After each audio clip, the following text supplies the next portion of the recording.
Oh boy.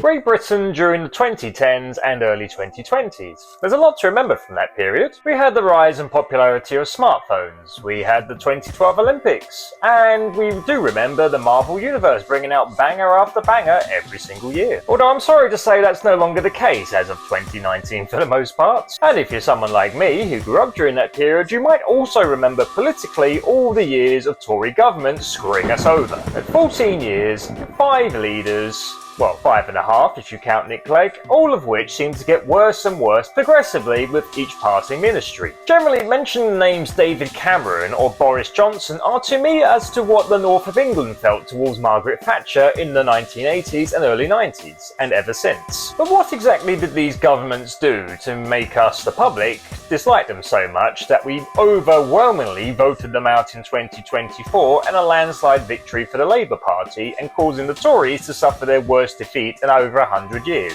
Well, let's start from the beginning. First on our list is the David Cameron / Nick Clegg Tory Lib Dem coalition from 2010. They had just taken the reins from the previous Labour government, who had overseen the worst economic recession since as far back as the Great Depression of 1929.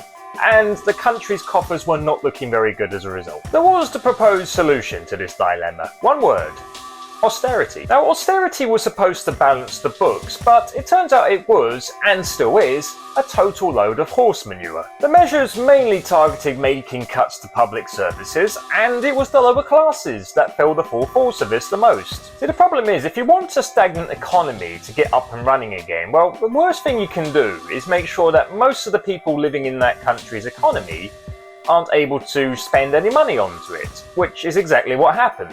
In fact, many economists have argued during, before and since that the measures that George Osborne were putting in place and the rate and the extent of them was actually setting back the economic recovery that they were trying to envision. And just over a year since they came to power, well, we had the London riots kick off, which evolved into full-blown riots all across the country. And while the shooting of Mark Duggan by police was widely seen as the flashpoint that kicked the whole thing off, it has been argued that Tory policies were also a big factor in this. Austerity measures such as police funding cuts certainly didn't help to quell the whole situation, and youth centres being shut down so kids were disgruntled, had nothing better to do with their time, rising unemployment, so a lot of distraction around that, and the general wealth inequality going on. And it should be noted that despite making it a key pledge in their election campaign from 2010, the Lib Dems did absolutely nothing to stop the Tory government from raising tuition fees, despite saying it wouldn't happen under their watch. And so comes the 2015 election. Now, you would think that the Tories would be voted out en masse based on what they've been doing to make everyone's lives a misery for the last 5 years.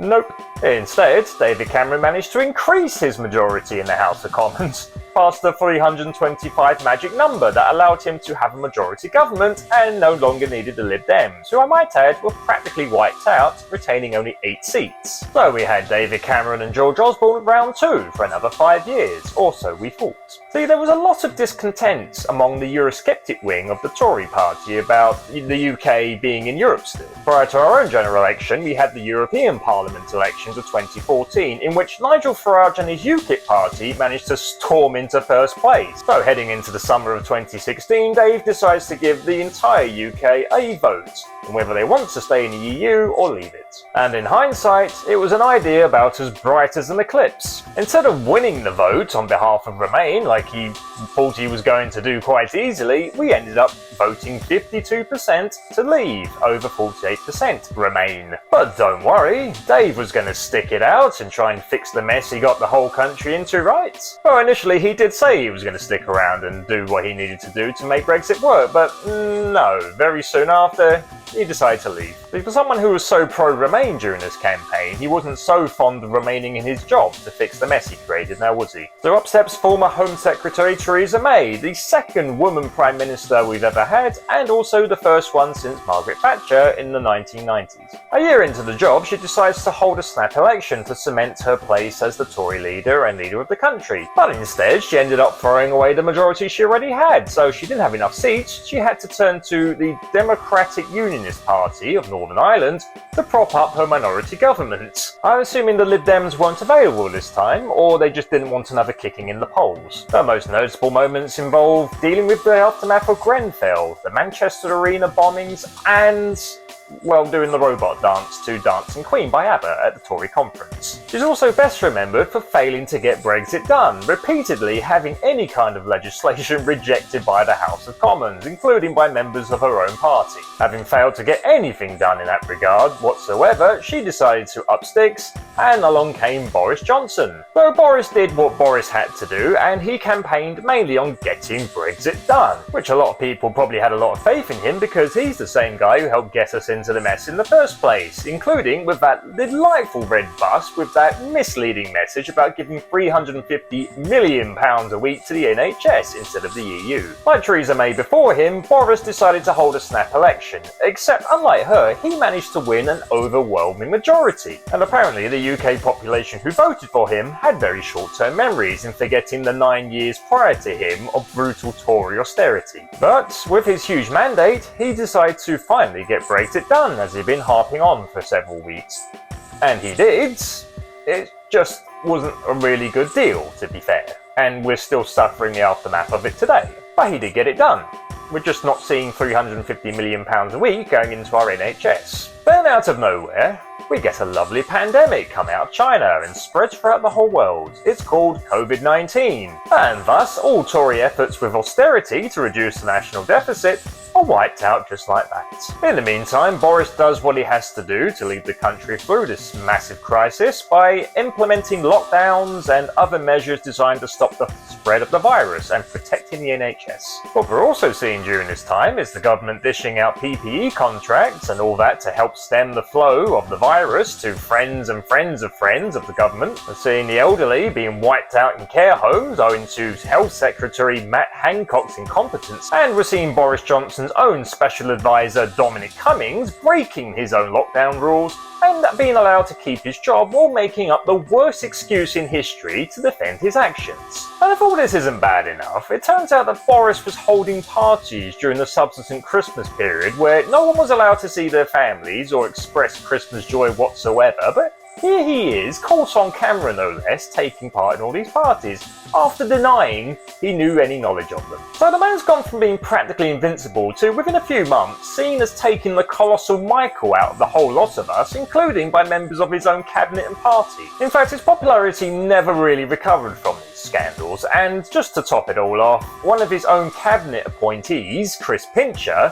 was found to have sexually harassed someone in a bar, actually multiple people it turned out, and Boris lied about knowing of this. This latest lie prompted mass resignations, like everyone, including people who he actually brought in to replace the people who left his cabinet, and he was forced to resign in disgrace. Now you might be thinking this is where the Tory party are at their lowest point. It can't get much worse than this. Well, step up Liz Truss, who wants to implement massive tax cuts for the rich, without actually explaining how she's going to fund these tax cuts. This was dubbed the mini budget, and it immediately sent markets spiralling out of control in the UK, to the point that a lot of our pensions were at risk.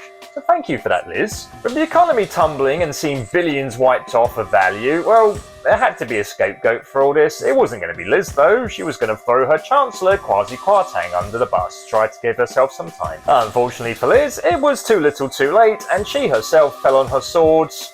Not even 50 days into the job, it is officially the lowest tenure of any Prime Minister in the UK. And rather than put her through another Tory leadership campaign again, they decided to just elect Rishi Sunak, who's the runner-up to Liz Truss. I mean, Rishi Sunak is notable for being the first ever ethnic minority Prime Minister, but that's pretty much where his legacy ends at. If anything, he did have a bit of a bad hand. He was coming off one of the worst economic disasters in recent memory, courtesy of his own predecessor, and his predecessor's predecessor was giving a whole load of Tory scandals to the public, which we were not impressed by. And on top of that, he had a stagnant economy, which was not being helped by this really awful Brexit deal that Boris had implemented only a couple years prior. And it was at this point that the Tory party's popularity just couldn't really sink any lower if it tried. But come 2024, Rishi Sunak decided to make the decision to hold a snap election in the summer rather than do it in the winter when it was due.